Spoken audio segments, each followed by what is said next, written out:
Oh, hello there, William. How are you doing? Oh, you wasn't expecting a call from me, was you? But hey, listen, have I got some news for you, young man? Yeah. Now listen, I know you like playing pool. Yeah. Well, you know who a friend of mine is. If I say this, see if you can guess who it is. Who's a pretty boy? Who's a pretty boy then?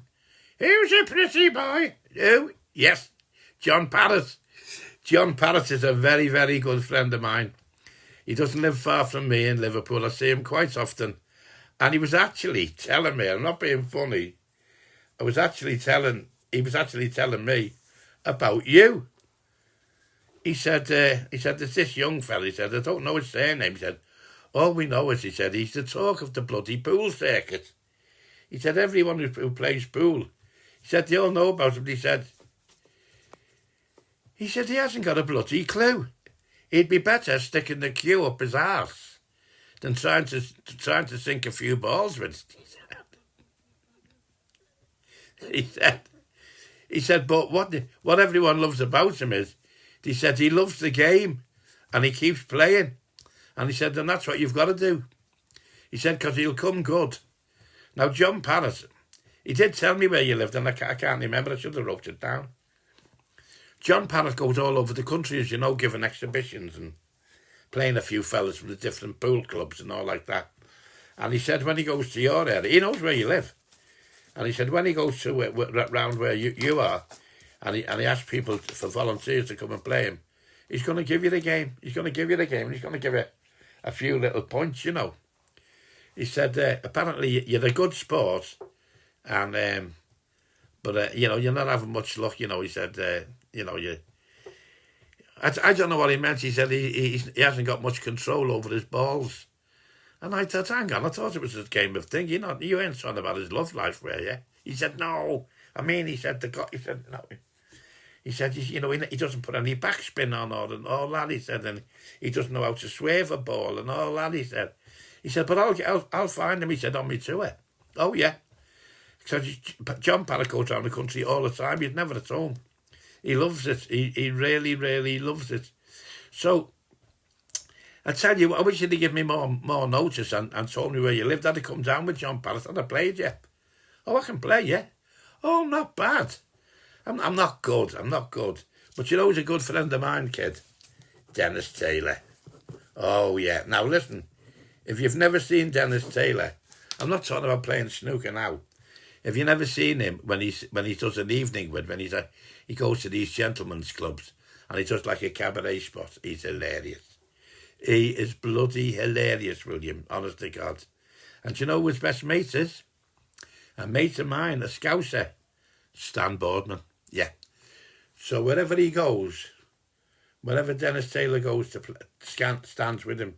So when the match is over, or the exhibition, whatever it is, they go to the clubhouse and Stan gets up and does an hour of comedy and he's hilarious. He is hilarious, but Dennis Taylor is a good lad. He's a good lad. And as I say, John Parrott, I've known John Parrott. I've known him for 20 years. He lives by me in Formby. And you see him just going to the shops like everyone. Morning, Rick, how are you? All right, I love it. I love it when they don't get too big for the boots. But anyway, getting back to you, he said that he has seen you. In fact, he's had someone write to him to say, can he help you? And he said, well, I will when I get time. He said, but at the moment, he said, I've got a really full diary. But he said, everyone loves to see you play. And they all wish you could play a lot better than you do. Because apparently, you know, you don't concentrate enough. So all I can think of, William, is that you've got something else on your mind. Are you courting? Are you having a bad time? Is she giving you the bad time or what? So you're not concentrating. You're not even pocketing them, the balls, when they're over the bloody pocket. You're missing them. You know, you shouldn't be doing that. I mean, I can't play. I can play the game. I'm not very good, but I'll tell you what, I'll find out where your pool club is, and I'll come down and have a game with you. But you know, one of the nicest pool players I've ever met. As I say, I meet Dennis Taylor all the time. Dennis is lovely. Jimmy White. Jimmy White was gear. He was great. And have you seen the change in, who was the other fella? He used to be dead miserable, didn't he? What was his name? The Cockney lad. Oh, God, what was his name? He used to be dead miserable. Steve, what was I don't know, I can't remember them all. But I know quite a lot of the old pool players, you know. Steve Davis, he was bloody hell. It was about 6 months before I seen him smile. Look at him now. It's a great game. It is a great game. I love pool. And I'm not good, but I love it. I raised funds for a little place in Liverpool. Yeah, it's called, what's the proper name for it? We call it the Florrie. It's called the Florence Institute. Right, Florence Institute. And it's in a rough town. It's in a bit of a rough area. And they're always stuck for money. So they have to do certain things to raise money, to pay the lecky bills, and it's wonderful. And I was lucky enough to be able to give them a 6-berth caravan, so some of the local kids in Liverpool who'd never had a holiday could go away and have a nice little holiday. They loved it. But they played, what's the other fella's name who came to do an exhibition there? Oh, he's a stocky lad. Oh, and he took about 10 players on out the audience and he beat them all. I can't think of his name. I bet you as soon as I finish doing this message to you, the bloody name will come to me. What was his name?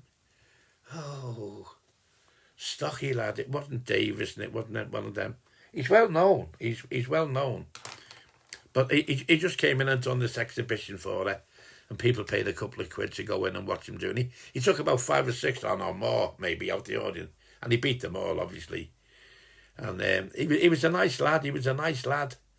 And the club made a few quid, you know, which is what it's all about.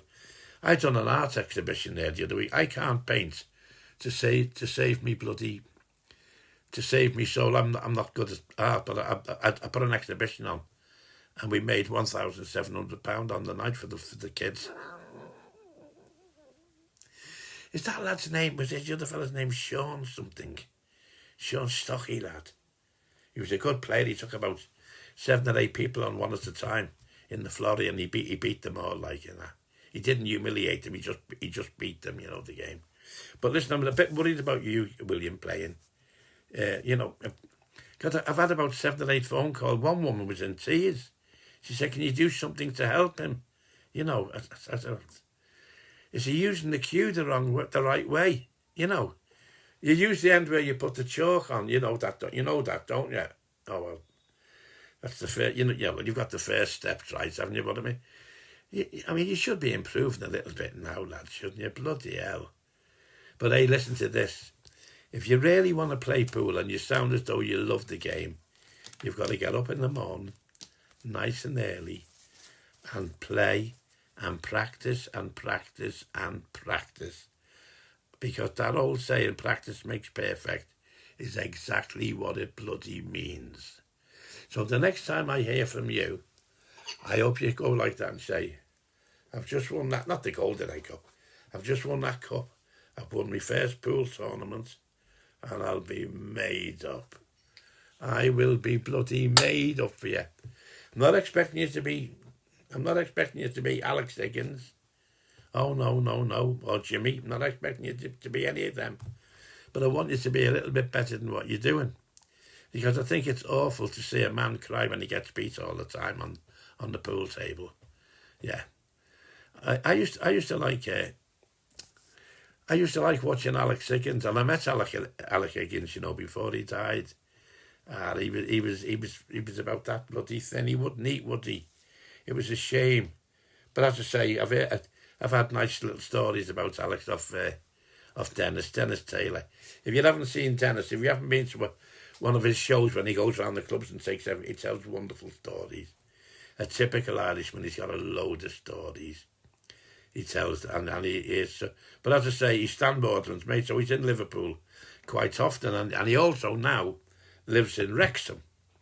Well, my daughter lives in Wrexham, so I often see him when I go across to see my daughter. And he's a lovely, amiable fella, you know. He'll stop and talk, he'll tell you a few stories. Now, the likes of him, I'm serious, the likes of him, if you said to him, "Do us a favour, can you give me 15 minutes and give me a few tips?" He'd say, no problem.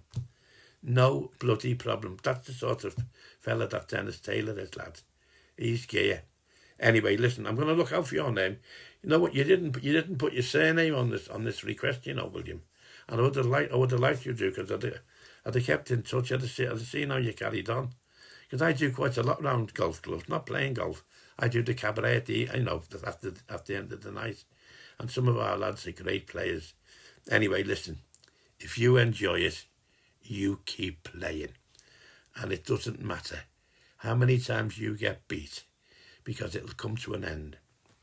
And I always tell the story about, there was a little boxer once, he was a black lad, and he lost his first 9 fights. First 9 fights, Scotland. And he says to him, you'll have to pack up. And he went, I'm not. And he went on to become world champion. You could do the same here, William, if you just pulled your bloody finger out, use the chalk at the right time, you know the game, eh? Anyway, listen, you sound a good sport. When you win your first match, will you give me a little tinkle? Let me know. And I'll know my prayers have been answered. God bless you, William, lad. You carry on playing, you know. Take your cue from me. No, that's a joke. Oh, okay. God bless you, lad. All the best.